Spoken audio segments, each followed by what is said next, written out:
Alamin wassalatu wassalamu ala asyrafil anbiya'i wal mursalin wa ala alihi wa sahbihi ajma'in. Qala rabbi shrah li sadri wa yassir li amri wahlul 'uqdatam min lisani yafqahu qawli. Assalamualaikum warahmatullahi wabarakatuh. Alhamdulillah, bersyukur kita kepada Allah Subhanahu Wa Taala dengan izin dan limpah kurnianya dapat kita berkumpul di sini setelah melalui pelbagai cabaran COVID dan sebagainya. Tapi majlis dan usaha kita teruskan. Jadi saya mengambil kesempatan ni mengucapkan selamat menyambut Hari Wanita kepada semua yang hadir pada hari ini dan juga kepada mereka yang di luar sana. Alhamdulillah, kita tahu bahawa Hari Wanita ni diwujudkan di peringkat antarabangsa bagi mengenang jasa ataupun contribution wanita kepada pembangunan dunia ini, insya-Allah. Jadi di samping itu maknanya kita juga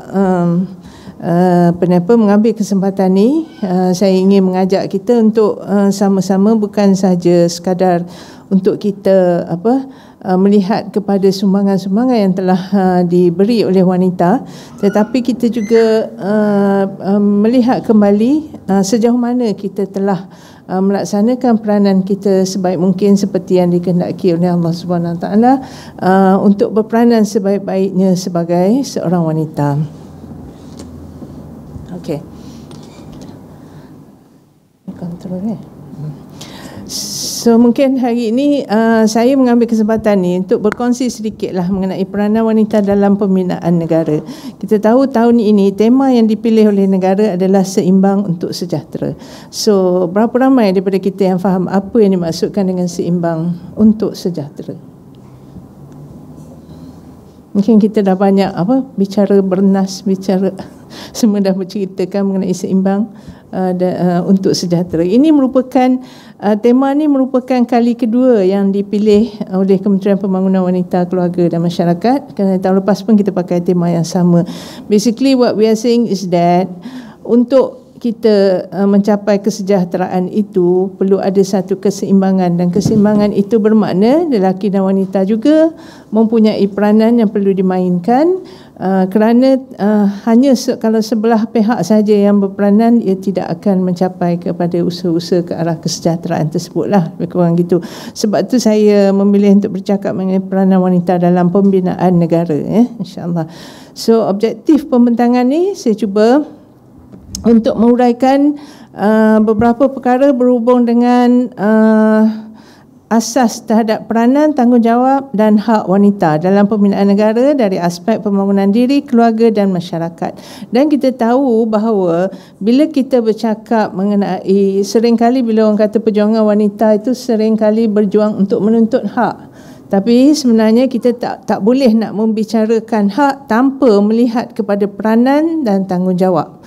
Dan begitu juga apabila kita melihat kepada peranan dan tanggungjawab itu, kita bila kita kata peranan, tanggungjawab dan hak wanita itu, kita tak dapat lagi juga untuk membicarakan mengenai peranan, tanggungjawab dan juga hak kaum lelaki, Jadi saya harap dalam pembentangan ini kita dapat sama-sama berkongsi secara khusus mengenai perjuangan kaum wanita masa kini dan memartabatkan peranan dan sumbangan kaum wanita dalam sebuah keluarga yang merupakan unit penting dalam pembinaan masyarakat.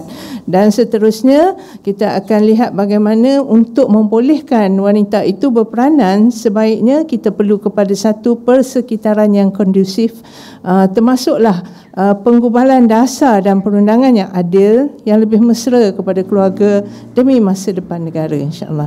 Tadi kita dengar daripada Dr. Fauziah bagaimana wanita berperanan dan memberi pengorbanan yang sangat tinggi dalam membawa mesej keamanan kepada seluruh dunia, Jadi ini adalah maknanya kita tidak boleh memperkecilkan apa kemampuan yang dibuat oleh wanita, tetapi bagaimana kita nak capai ke tahap tersebut, maknanya dia mesti ada faktor-faktor yang prerequisite untuk membolehkan wanita capai ke tahap tersebut. Untuk membolehkan wanita ini to optimize mereka punya keupayaan dalam pembangunan dan pembinaan sebuah negara. Next. Okay. Kita tahu hari ini umat berhadapan dengan pelbagai masalah. Dan antaranya dia masalah ni, penyakit sosial ni memang dah macam-macam lah. In fact makin zaman mutakhir ni dia makin complicated jadinya, dan banyak statistik yang menunjukkan bahawa kebanyakan gejala-gejala sosial ini juga berkait dengan lifestyle, cara kehidupan kita, dan kita tak dapat lagi lah daripada mengaitkan juga kepada institusi keluarga, yang itu merupakan satu unit asas dalam pembentukan sebuah masyarakat.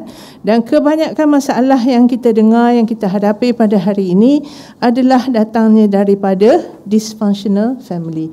So adakah bila kita cakap dysfunctional family ni, adakah hanya wanita sahaja yang bertanggungjawab? Ataupun adakah kita akan kata ini semua kerana sebab orang lelaki? So actually it's not, kan? Both perlu peranan, both perlu kita lihat. Manakala daripada segi serangan ideologi juga, kita juga mempunyai berbagai serangan yang ini menjadikan kita menjejaskan akidah dan pegangan kita. Dan antara aspek-aspek yang diperjuangkan dan dipertikaikan sekarang ni adalah juga berkait dengan peranan wanita dan hak kanak-kanak. So that's why kita kena balik kepada asas dan mempunyai pemahaman yang jelas dari segi kedudukan dan peranan wanita itu sendiri. Now next slide. Saya rasa semua orang pernah dengar mengenai CEDAW. CEDAW merupakan satu convention on elimination of all forms of discrimination against women. Satu convention yang dipersetujui di peringkat antarabangsa dengan niat yang baik, iaitu untuk eliminate atau menghapuskan all form of discrimination kepada wanita. Tetapi along the line itu banyak perkara-perkara yang perlu kita teliti. Dan dari segi CEDAW ini, you're on the next slide. Okay. Ia merupakan satu undang-undang antarabangsa yang membicarakan tentang hak wanita. Kenapa perlu ada CEDAW ni? Sebab seringkali wanita ini ditindas. Di peringkat antarabangsa mereka melihat bahawa kedudukan wanita ni di seluruh dunia seringkali mereka ni seperti second class citizen, ya.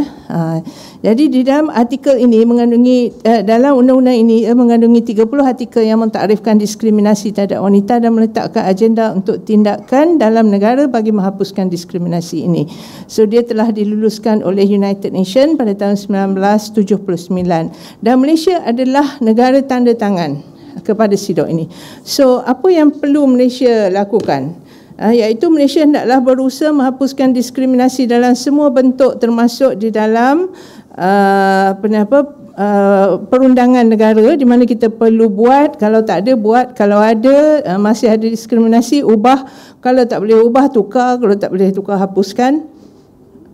Itulah kot, ubah tukar hapuskan, kan. Lepas tu yang pentingnya laksanakanlah. Jadi prinsip-prinsip ini bagi memastikan bahawa tidak ada diskriminasi di antara wanita dan melarang apa bentuk diskriminasi terhadap wanita. This is the catch yang kita kena be careful, because dalam kita mendefinisikan diskriminasi itu ada had-had yang perlu kita fahamlah. Sebab kita tahu bahawa realitinya diskriminasi dari segi gaji wanita ianya masih ada, walaupun di dalam sektor kerajaan tidak ada diskriminasi tersebut. Lelaki dan wanita yang menjawat jawatan yang sama akan dibayar gaji yang sama, tetapi di dalam kes-kes tertentu melibatkan industri swasta sebenarnya masih ada diskriminasi tersebut. So itu adalah diskriminasi yang perlu kita betulkan. Tetapi dalam masa yang sama, if we are not careful, ia juga encroach into our syariah law yang didefinkan sebagai diskriminasi juga.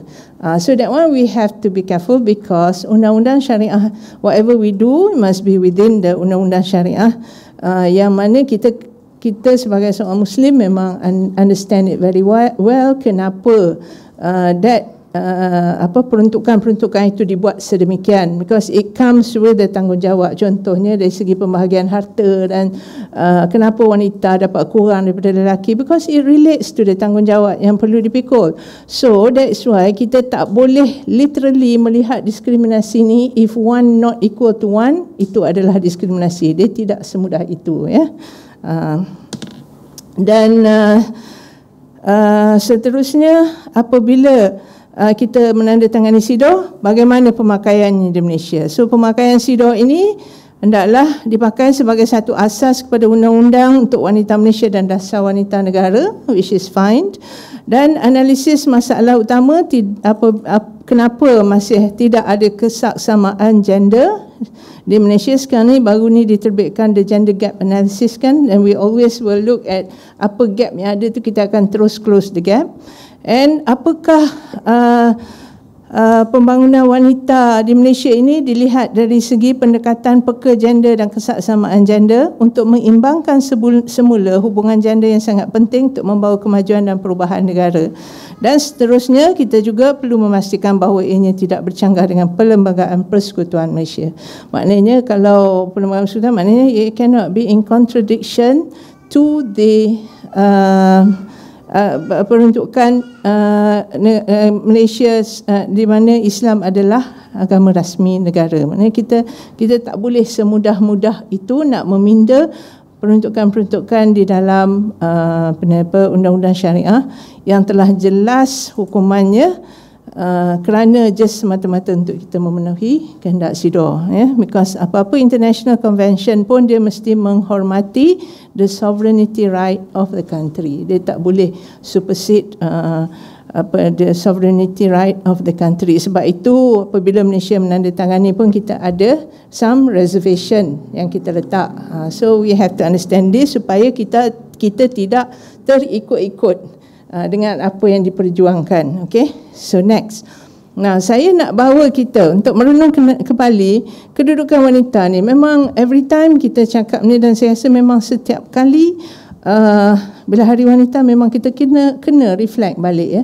Bagaimana sebenarnya risalah yang dibawa oleh Rasul sallallahu alaihi wasallam itu sebenarnya telah mengangkat darjat wanita dan memimpin mereka untuk memainkan peranan yang sebaik-baiknya selaras dengan matlamat dan kejadian mereka. Kita tahu bahawa Rasulullah sallallahu alaihi wasallam mengajar kita untuk memuliakan wanita sebagai ibu, mencintainya sebagai isteri, mendidik dan mengasihinya sebagai anak dan melindunginya sebagai saudara kandung. Nah, pagi tadi kami baru ada kuliah subuh, ya, dan Ustaz Syazli mengingatkan kita bagaimana kita perlu berbakti kepada ibu.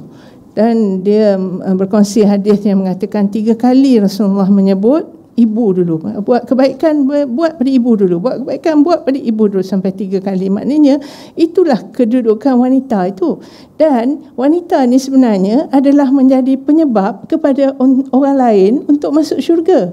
Maknanya kita sebagai ibu, kalau kita ada ibu, kita berbakti dengan ibu kita, itu penyebab kepada kita untuk memasuki syurga, insya-Allah, wanita sebagai ibu. Dan sebagai anak perempuan, ya, ada hadis yang mengatakan kalau kamu ada 2 orang anak perempuan yang dibesarkan menjadi anak yang soleh, kan dia menjadi penyebab kepada ayahnya untuk memasuki syurga. So alangkah indahnya kedudukan wanita ini. Jadi maknanya bukanlah wanita ini tidak ada nilai.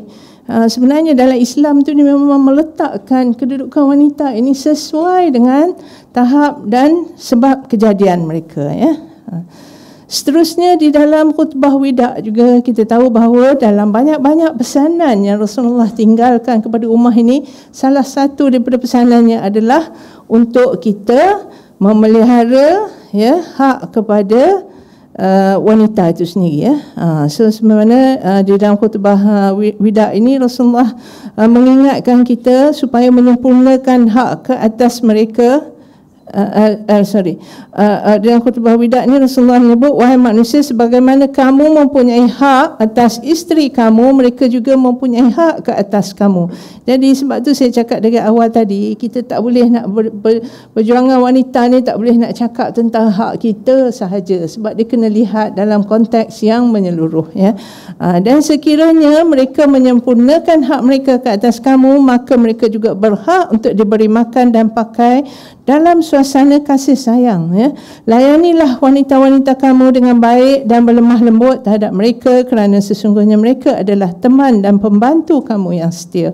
Dan hak kamu atas mereka adalah mereka sama sekali tidak boleh memasukkan orang yang kamu tidak sukai ke dalam rumah kamu dan dilarang melakukan zina. Jadi dalam banyak-banyak benda tu Rasulullah tidak lupa untuk meninggalkan pesanan kepada kaum wanita ni, ya. Begitu pentingnya Islam memartabatkan wanita, ya. Next, lelaki dan wanita dalam Islam, ya. Islam mengiktiraf lelaki dan wanita sebagai individu yang diciptakan mempunyai hak dan peluang yang sama untuk beramal, mencari redha dan mardatillah daripada penciptanya Allah Azza wa Jalla, ya. So Islam menolak konsep superiority yang menganggap satu pihak lebih mulia dari pihak yang lain berdasarkan jantina, bangsa dan warna kulit.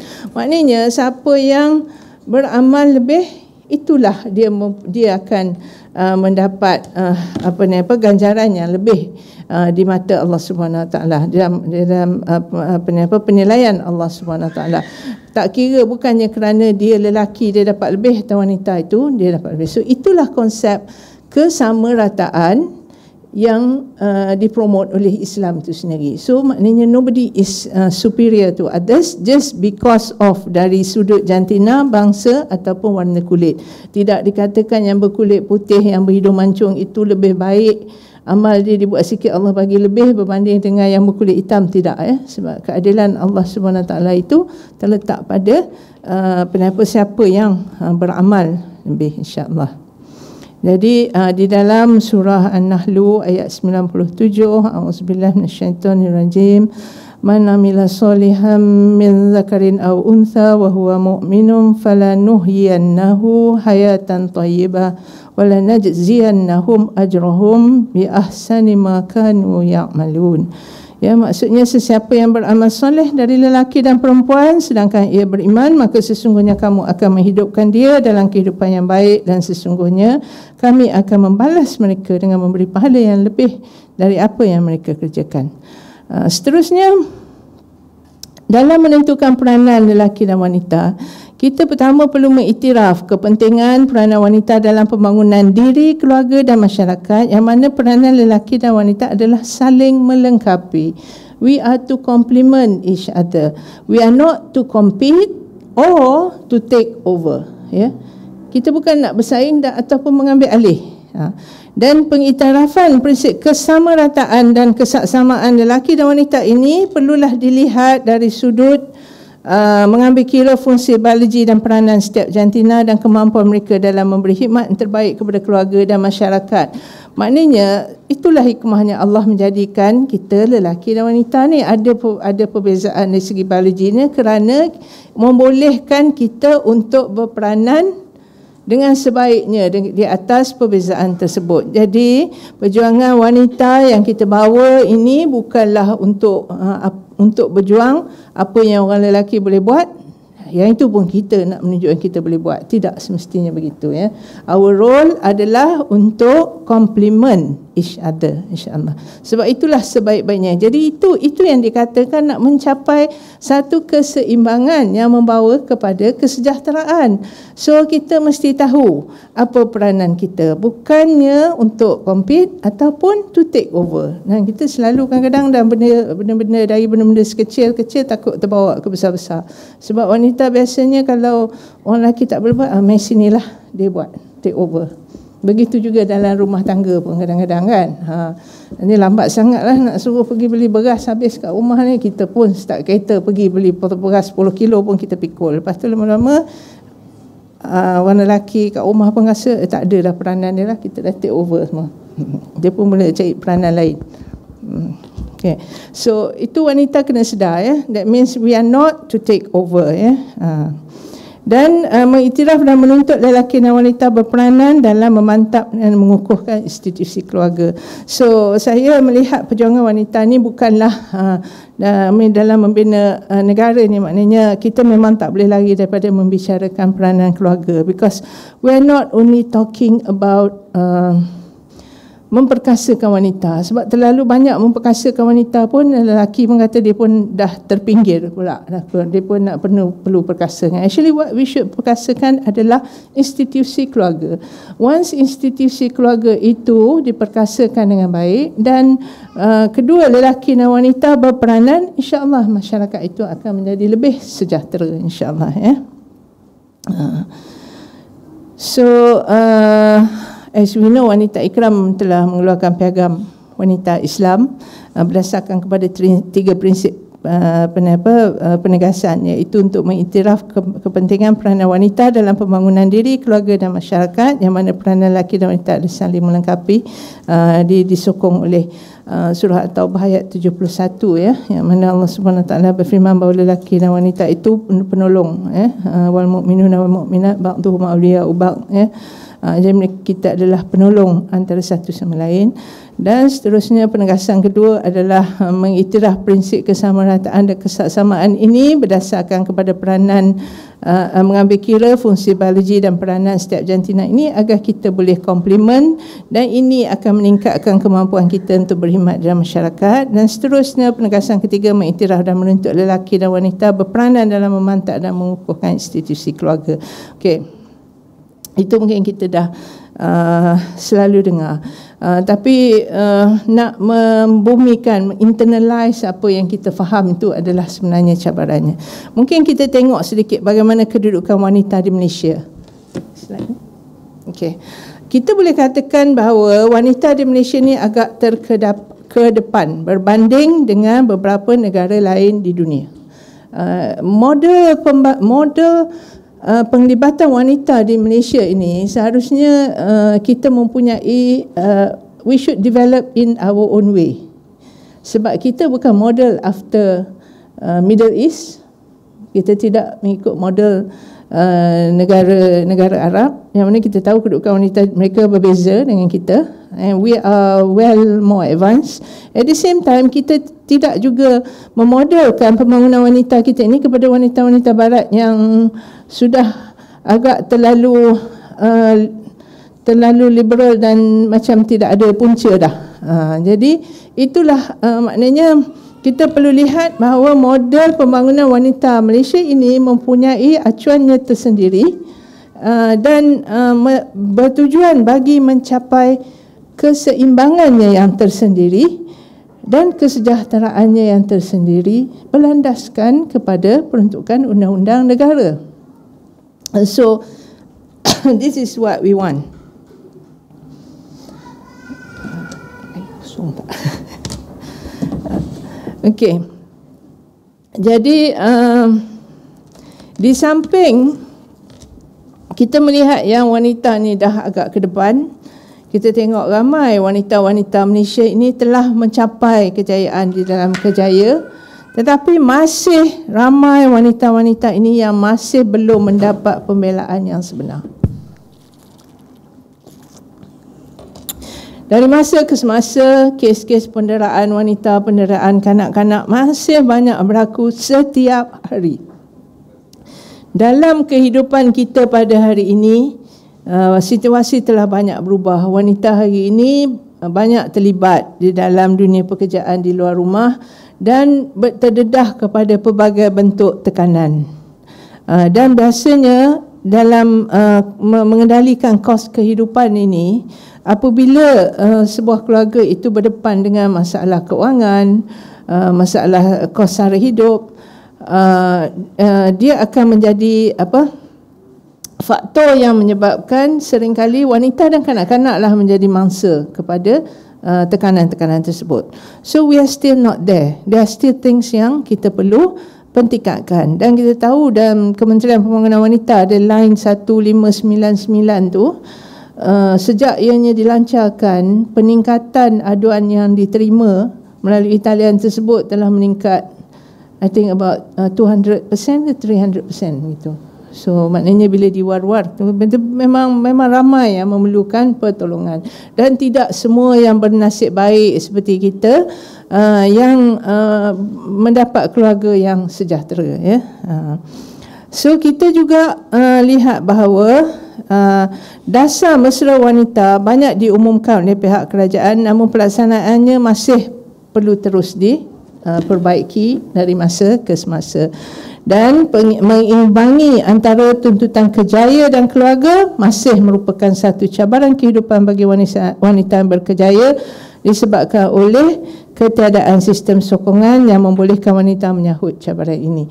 So bila kita decide nak melibatkan wanita untuk keluar bekerja, dia datang dengan package. You have to look at this package secara komplit. Sekarang ini kita lihat dah banyak perubahan, ya.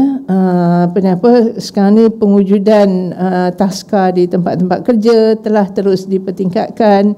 Kalau di Kementerian Wanita, bajet yang lepas kita ada 30 juta tahun ini untuk melaksanakan pembangunan taska di sektor-sektor kerajaan, kan. Jadi ini merupakan enabler yang membolehkan wanita terlibat di dalam bidang pekerjaan di luar rumah, yang merupakan antara sebab-sebab yang boleh mewujudkan sistem yang kondusif untuk wanita bekerja. Dan selain daripada itu, perundangan-perundangan juga yang to facilitate benda ini sedang dibangunkan, antaranya the Sexual Harassment Act yang sepatutnya pergi ke Parlimen dalam masa terdekat. So kalau wanita nak bekerja, of course we want some assurance, kan, that we are safe, we will not be sexually harassed dan sebagainya, ya. So ini adalah beberapa perkembangan positif yang sedang berlaku di dalam negara. So having said that, kita juruskan kepada peranan kita, apa yang kita boleh buat, ya. Pertama, wanita dalam nak mencapai keseimbangan, nak melibatkan diri dalam pembangunan masyarakat. Pertama, saya rasa wanita perlu berperanan dalam membentuk dirinya sendiri dahulu. Maknanya wanita ini perlu memperkasakan diri mereka dengan ilmu yang bermanfaat agar mereka dapat mengenal matlamat hidup, membina jati diri, melaksanakan tanggungjawab, menuntut hak dan membuat keputusan dalam hidupnya. So wanita kena diri dia sendiri, dia perlu perkasakan. As to the basic thing untuk mengenal matlamat hidup, kita tengok ramai juga di kalangan professionals yang mereka berjaya di sudut akademik tetapi agak kabur dengan matlamat hidup dan masih terjebak dengan pelbagai masalah. Dan tidak kurang juga golongan profesional yang terlibat di dalam kes-kes penderaan dan keganasan rumah tangga. So patutnya kita kata ni orang yang terpelajar. Kalau yang tak ada pelajaran tu memang dah satu hal, kan. So maknanya mengenal matlamat hidup, membina jati diri itu is the basic yang wanita itu mesti tahu, ya, untuk dia melayari kehidupan bagi membina satu kesejahteraan, ya. Jadi dengan kekuatan ilmu inilah yang akan membawa mereka kepada peningkatan iman dan takwa, dan dengan itu wanita ini boleh menjadi ejen perubahan kepada pembangunan insan yang syumur dalam mendidik ahli keluarga dan masyarakat. Bukan wanita lah yang akan mendidik ahli keluarga dia dan seterusnya menjadi masyarakat. So first dia kena settle diri dia dahulu. Ini termasuklah pelbagai ilmu, termasuklah pengurusan diri, pengurusan keluarga, dan barulah dia boleh seterusnya berperanan dengan efektif di dalam masyarakat. Sebab kalau mengurus diri dia pun tak berapa lepas so agak susah lah, kan. Ya. So itu maknanya that is the role yang wanita tu sendiri perlu mainkan, dan dia mesti tahu apa yang dia ni. So wanita perlu mendidik dirinya dan ahli keluarganya untuk memiliki sifat rahmah, antaranya perlu bermula dengan dirinya sendiri dan dizahirkan dalam bentuk tindakan, amalan, perbuatan dan percakapan.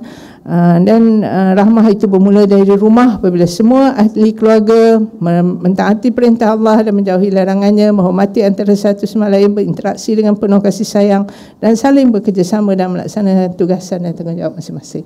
So kalau seorang ibu itu tidak mempunyai sifat-sifat tersebut, sebagaimanakah dia akan mendidik ahli keluarganya untuk menjadi masyarakat, melahirkan masyarakat yang sejahtera, ya.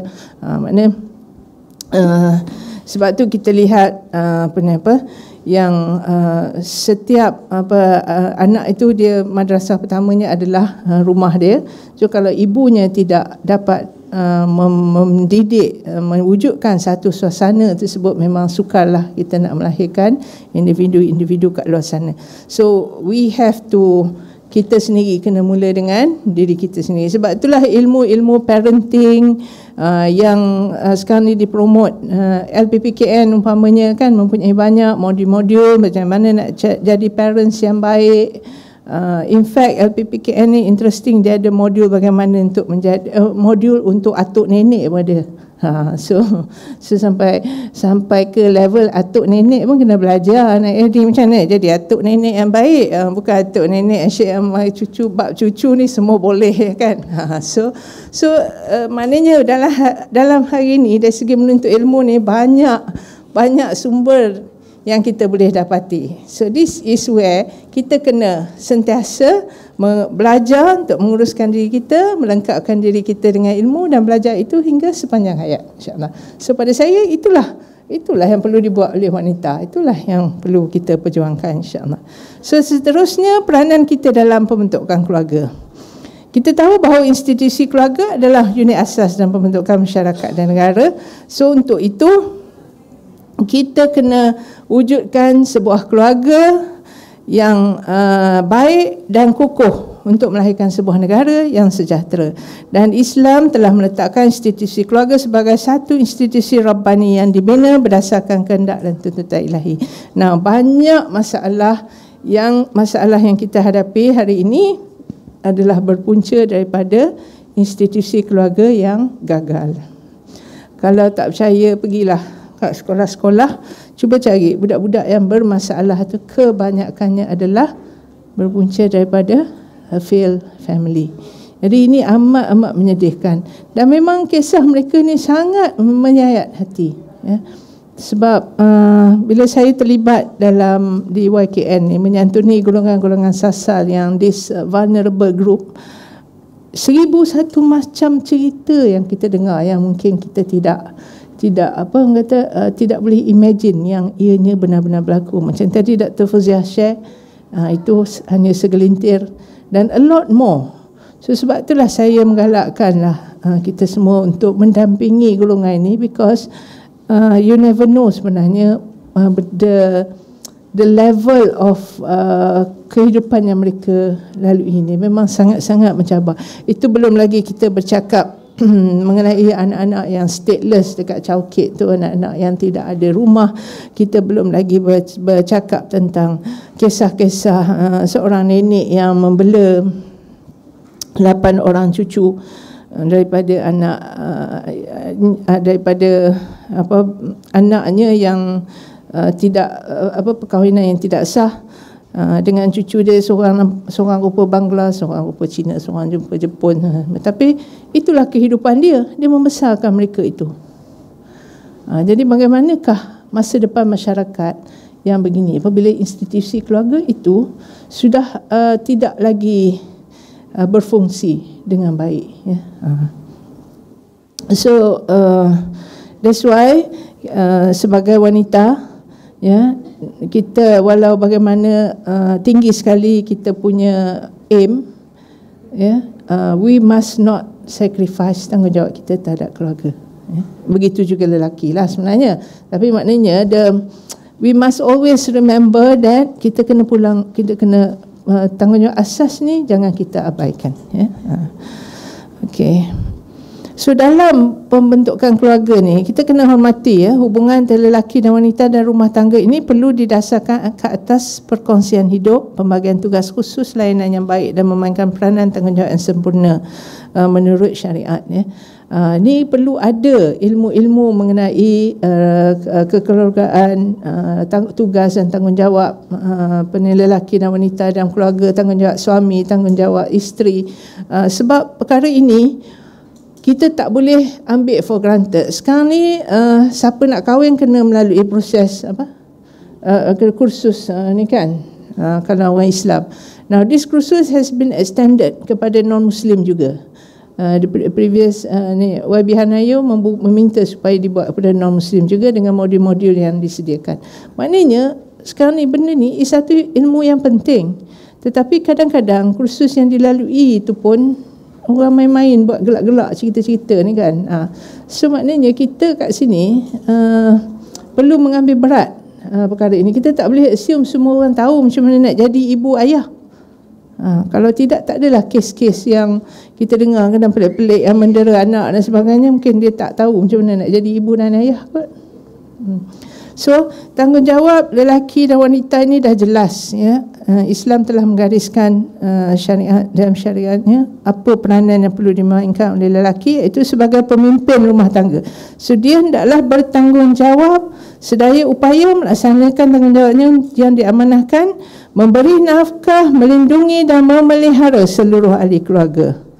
Bila kata tanggungjawab lelaki itu, seluruh ahli keluarga yang dia kena bertanggungjawab, termasuklah kepada ibu ayah dia, isteri, anak-anak, kalau ada ramai isteri, isteri-isteri lah, anak-anak dan adik-beradik perempuannya, the sibling.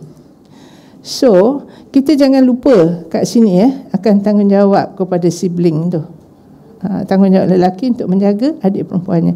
That is why institusi keluarga inilah yang sebenarnya membela kedudukan wanita. Tapi if you listen to some of the ideology gerakan-gerakan feminis ni, kadang-kadang dia menidakkan perkara ini. Dia meletakkan sebagai keluarga inilah sebenarnya yang menyusahkan wanita, membebankan wanita dan sebagainya, because mereka tidak melihatnya dari sudut pandang yang telah ditetapkan oleh Allah Subhanahu Wa Taala yang Maha mengetahui tentang bagaimana kita patutnya menjalani kehidupan kita. So kita hendaklah tidak terpengaruhlah dengan perkara tersebut ya. Manakala wanita pula sebagai rakan kongsi hendaklah sedaya upaya berperanan sebagai pengurus rumah tangga, melaksanakan tanggungjawab untuk memelihara, mendidik dan merawat anak-anak. Okey, wanita dan lelaki perlu meletakkan keutamaan kepada tugas melindungi, memelihara, mendidik dan menguruskan keluarga masing-masing. Now, ada juga sekarang ni yang membawa issue of gender stereotyping. Bila dia kata gender stereotype tu, dia selalu memberi contoh. Wanita je ke basuh pinggan, lelaki pun kena basuh pinggan. Pada saya, itu is a small matter. Dan sekarang ni basically kalau lelaki dan wanita tahu tanggungjawabnya masing-masing, maknanya berusaha sebagai rakan kongsi, so benda tu tidak timbul. Kita risau juga stereotyping ni, dia boleh bawa sampai melahirkan lelaki-lelaki yang lembut pula lah. Nah, because if you are not careful, those yang duk promote bila ni, oh that is gender stereotyping. So what's wrong with it? If you say that women, there are so many women teachers in school compared to men, because naturally the women teach, women secara nalurinya adalah nature-nya lebih baik nak mengajar kan. Nothing wrong with that. We shouldn't be fighting for benda-benda begitu kan. Jadi we have to be a bit careful bila dibicarakan tentang stereotyping ni, sebab stereotyping tidak bermakna kita kena equal semua. Because we have to know our role ni ada perbezaan, ada persamaan. What we need to do is everybody should know role masing-masing dan should respect role masing-masing. Of course yang nak dielakkan tu, yang nak dibawa isunya sebenarnya adalah apabila wanita itu keluar bekerja, jadi tanggungjawab kat rumah tu bukan sahaja diletakkan kepada wanita. It has to be work out both lelaki dan wanita. I think that is fine, but we cannot go all out to say that itu dah stereotyping, ini dah stereotyping. Habis tu apa lagi yang kita nak jadi? Dan sehingga mereka kata bila dia kata kita kata lelaki itu pemimpin, mereka kata no, women can also be pemimpin keluarga. Itu adalah stereotyping. So bayangkan macam mana kita nak ajar anak lelaki kita. Kita nak ajar anak lelaki kita, yes, lelaki adalah pemimpin keluarga. Maknanya kita kena persiapkan diri dia untuk menjadi pemimpin keluarga. Tapi kalau kita pergi kata no, not necessary, perempuan juga adalah pemimpin keluarga, kan dia akan, ini merupakan serangan-serangan ideologi yang akan confusekan the values itself. So just be a bit careful on this lah. Sebab saya pun banyak mengomen apabila pakar-pakar gender ni mengutarakan isu-isu begini ya, in a very subtle manner lah ya, dia okey, next. Kedua-dua lelaki dan wanita perlu berusaha melahirkan satu suasana yang tenang dan tenteram kerana semarakkan kasih sayang, mawaddah warahmah dalam sebuah rumah tangga, kerana anak-anak yang membesar dalam suasana yang penuh kasih sayang akan menjadi insan-insan yang cintakan kedamaian dan keharmonian yang diperlukan oleh sebuah negara. InsyaAllah. So, semua orang mengidamkan satu keluarga di mana anak-anak boleh membesar di dalam suasana yang harmoni, penuh kasih sayang, because itulah yang akan, if mereka ini dibesarkan dalam suasana kasih sayang, they will grow up and spread love to the world, kan. Nah, peranan wanita dalam pembinaan negara ya. Wanita juga hari ini bekerja. Jadi kita juga mempunyai peranan sebagai pekerja yang negara memerlukan pekerja yang amanah, yang cekap berilmu dan memastikan negara mencapai kemajuan yang diinginkan. Jadi wanita dilihat sebagai pelengkap kepada peranan yang dimainkan oleh kaum lelaki dan masyarakat dan bukan bersaing dan mengambil alih tugas lelaki. Nah, untuk berperanan, memainkan peranan sebaik-baiknya macam tu, maknanya wanita kena tahu apa jenis pekerjaan yang diambil. Pada saya, when you first decide apa kerja yang kita nak ambil ni, kita kena tahu dah apa consequences-nya, apa tanggungjawab yang kita perlu laksanakan supaya dia tidak ada berlaku konflik di kemudian hari ya. Sebab ada kerja-kerja yang tidak begitu bersesuaian kepada wanita, terutamanya yang dalam childbearing age kan. Contohnya kerja offshore. Kerja offshore yang memerlukan kita berada di offshore 2 minggu, betul cuti 2 minggu, ataupun kerja sebulan, cuti sebulan. Adakah wanita nak mengambil pekerjaan tersebut? Kalau kita pilih untuk kerja macam tu, lepas tu kita duk fight, kena berlaku adil, kena berlaku, tak tahu kat mana nak adil macam mana, sebab the first step tu dah tak betul. Macam mana kita nak buat, nak membetulkan? Two wrong will not make one right ya. Jadi kita galakkan wanita untuk keluar bekerja, untuk menyumbang dalam struktur sosial masyarakat, menerusi bidang kepakarannya, tapi wanita juga perlu bijak memilih bidang yang hendak diceburinya ya. Dan tadi kita dah cakap ni kan, untuk wanita itu bekerja, one of the prerequisite untuk menyediakan persekitaran yang kondusif ya, dan dasar perundangan yang menyokong kepada wanita itu untuk membolehkan dia keluar bekerja. Hari ini wanita bekerja untuk mencari rezeki bagi menyara diri dan keluarga ya. Jadi tidak salah bekerja itu. Terutama pula hari ini ramai juga wanita yang tidak berkahwin ataupun kahwin lewat kan. Jadi mereka boleh keluar, memang mereka perlulah untuk menyara diri. So kita perlu laksanakan tanggungjawab yang diamanahkan itu mengikut bidang kepakaran kita, dan Islam sendiri tidak menghalang benda tersebut, dan perkara itu perlu diiktiraf sebagai contribution wanita kepada pembangunan sesebuah negara ya.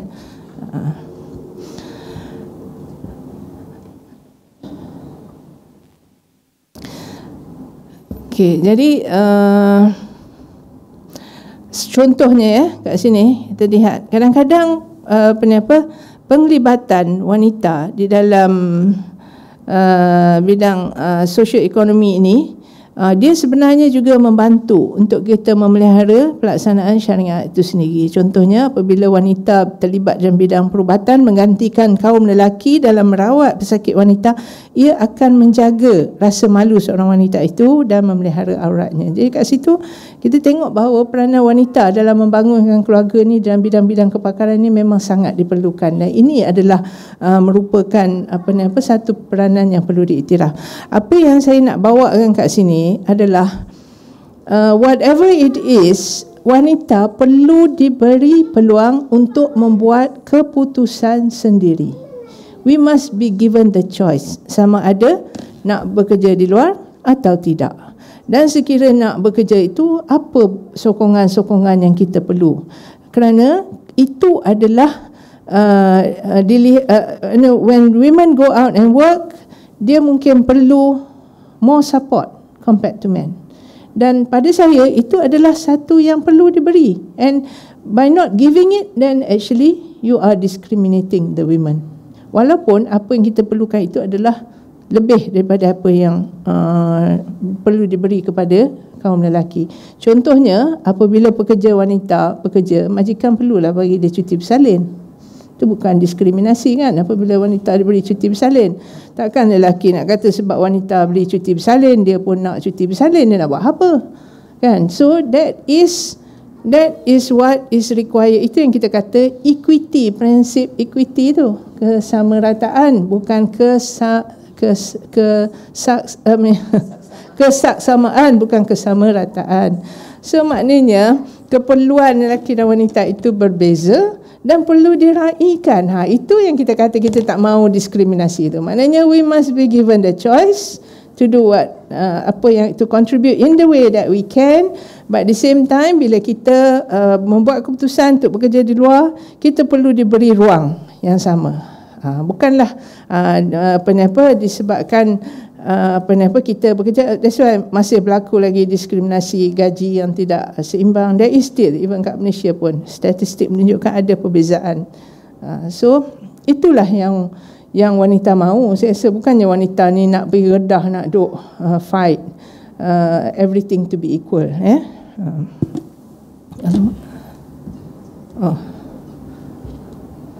Okay, habis slide saya. Okey, berbanding dengan lelaki, wanita sebenarnya akan lebih terkesan dengan isu-isu keseimbangan keluarga dan kerjaya. Dan dari segi pilihan kerjaya pun sebenarnya wanita has got more restriction dan lelaki, ya. Jadi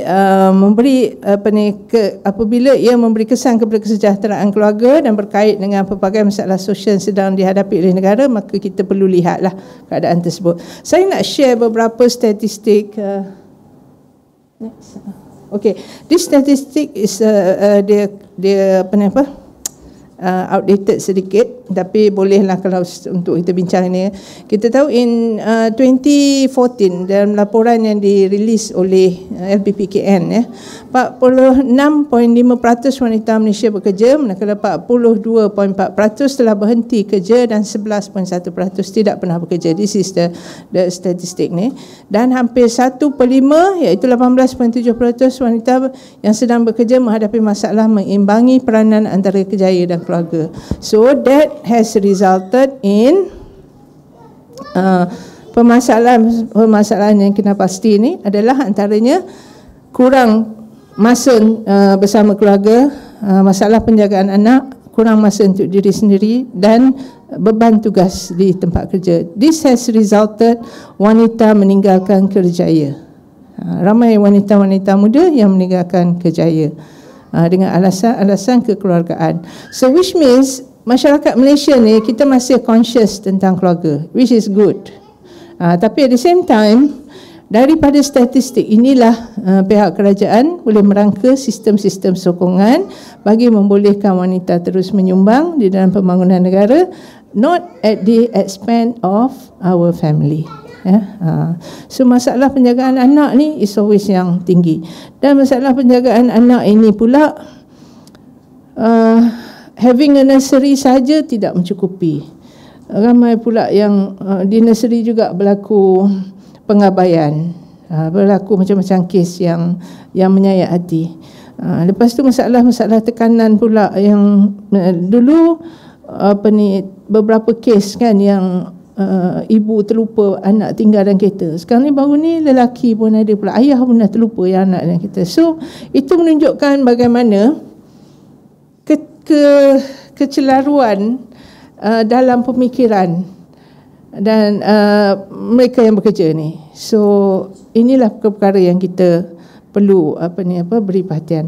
Dan wanita juga selain daripada itu ada juga yang buat keputusan bila dah berkahwin untuk berhenti bekerja ataupun pindah mengikut suami, which I think that is the choice made by women, which we have to respect. Selagi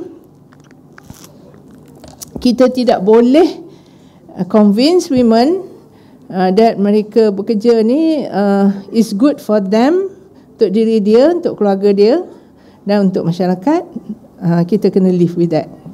we must give them the choice. Tapi pada masa yang sama kita tahu ada juga wanita yang tidak mempunyai pilihan. Mereka ni sole breadwinner, ibu-ibu tunggal, mereka perlu bekerja. So kita kena lihat bagaimana masyarakat perlu memberi sokongan kepada mereka ni. Dan seringkali juga berlaku pengabaian anak-anak daripada kes-kes yang begini, yang mana ibu tunggal dan sebagainya terpaksa keluar bekerja mencari nafkah bagi menyara keluarga.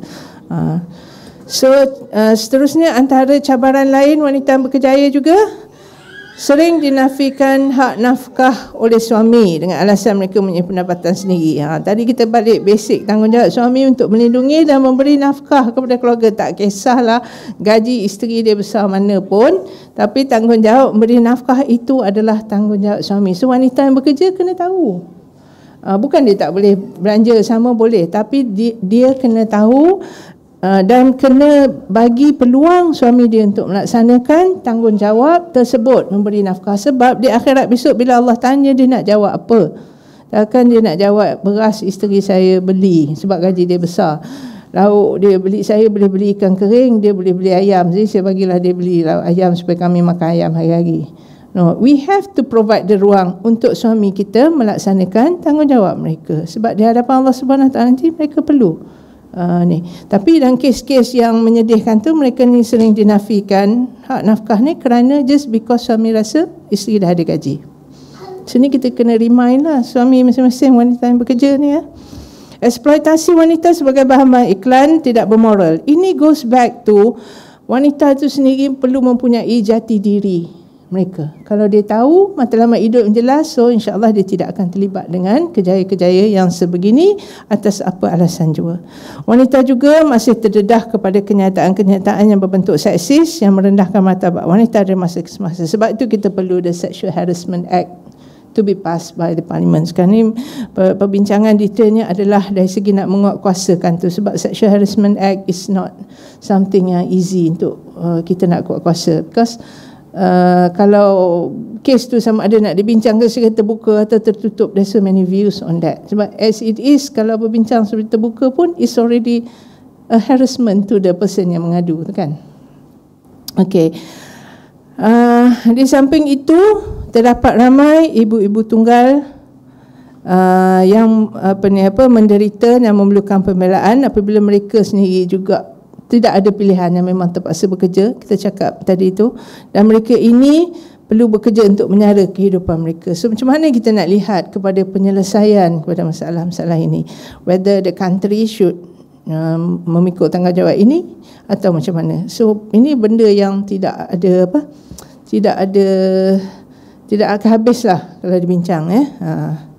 So bagi wanita yang berkejaya, keseimbangan kejaya dan keluarga ini merangkumi penetapan keutamaan yang betul pada masa yang betul bagi mencapai matlamat yang dikehendaki dalam memenuhi peranan dan tanggungjawab mereka dan menunaikan hak. So titik keseimbangan ini tidak sama antara seorang dengan seorang yang lain. What I'm saying is that masa kita semua ada 24 jam sahaja. So apa yang membezakan si A dan si B dalam mencapai keseimbangan kerjaya dan keluarga ini adalah apa keutamaan dia pada ketika itu. There is no one solution that fix all. Kita tak boleh mengatur bahawa 24 jam saya allocate 8 jam untuk tidur, 8 jam untuk bekerja, 8 jam. No, it doesn't work that way. Because keutamaan kita itu berbeza-beza mengikut fasa kehidupan kita dan juga mengikut keperluan semasa pada ketika itu. Contohnya, saya berada dalam fasa yang no longer childbearing age. So saya punya keseimbangan kejaya dan keluarga itu berbeza berbanding dengan anak-anak muda yang masih disibukkan oleh anak-anak kecil yang keliling. So itulah kat situlah wanita itu perlu bijak dan tahu sebenarnya apa yang dia nak dan apa keutamaan dia pada ketika itu. Ya. Sebab saya kena tekankan lagi benda ni, sebab selalu bila jumpa wanita-wanita ni selalu duk cakap macam mana nak balance. Ni kita cakap balance for better kan, keseimbangan untuk kesejahteraan. Tapi sebenarnya kita ni tak balance lagi. Kalau anak muda memang selalu inilah soalan yang suka tanya, macam mana makcik nak balance kan, tak balance lagi tak balance lagi. So itu perlu kebijaksanaan, and women has to decide. You have to decide what is your priority. So titik keseimbangan tu bukan 50-50 macam saya cakap tadi. There is no perfect one size that fits all, because it depends on your family composition, it depends on your keupayaan juga. Keseimbangan kejayaan dan kehidupan individu terbaik seseorang akan berubah mengikut fasa dan kehidupan yang dilalui. Jadi dekat situlah saya selalu kata sebenarnya kalau kita ni lemah lembut is okay, you can do, you are multitasking, fine, enough, you can do it. But there are some people mempunyai keupayaan yang berbeza, dia lemah lembik sikit, jadi dia boleh buat kerja satu at one time, so you decide how you want to achieve balance. Sama ada you perlu berkejaya kat luar atau tidak, that is your choice. Women need that choice. It's not that kita nak call semua orang, nak keras semua orang bekerja untuk keseimbangan, tidak. Walaupun peranan wanita di luar sana itu sangat diperlukan untuk pembangunan negara, because we need the ideas, we need the women. Kenapa kita perlu women berada di dalam semua level of decision making? Because we want to hear the women's views, pandangan-pandangan wanita yang selalunya akan mengambil kira kaum wanita lah yang merupakan 50% daripada society. Tetapi kita ada hadnya, kita ada keupayaan yang berbeza antara satu sama lain. We have to be given the choice to decide where we want to be. So kita juga perlu pandai memilih kejaya yang bersesuaian. Kaum lelaki biasanya lebih anjal, tapi wanita banyak kekangan. But to me it's okay. I don't see that as satu stereotyping. Dan wanita yang terlibat di dalam pekerjaan di luar rumah ini hendaklah bijak memilih kejaya dan meletakkan keutamaan dalam bidang pekerjaan mereka berbanding dengan tugas utama mereka menguruskan rumah tangga dan mendidik anak-anak. Perbezaan biologikal pun perlu diambil kira lah. Okey. Antara perkara yang mungkin perlu dipertimbangkan oleh majikan, mewujudkan satu skim perkhidmatan yang lebih anjal kepada pekerja. It's okay to have a flexible scheme untuk women contohnya. Tapi pada masa yang sama, women pun perlu dididik untuk mereka tahulah, if you are doing this much, you cannot demand that much in terms of salary. So kita mesti bersedia untuk itu. Fighting for equal salary is fine untuk kerja yang sama. Tapi kalaulah kita kata dengan majikan kita, saya nak masuk kerja pukul 10, lepas saya selesaikan urusan anak saya hantar pergi sekolah dan sebagainya, saya hanya boleh bekerja daripada pukul 10 sampai saya pukul 3 saya nak balik dah sebab anak saya nak balik sekolah. If the majikan can accommodate that, dan kita kena be ready untuk menerima salary yang kurang daripada orang yang bekerja dari pukul 8 pagi sampai 5 petang.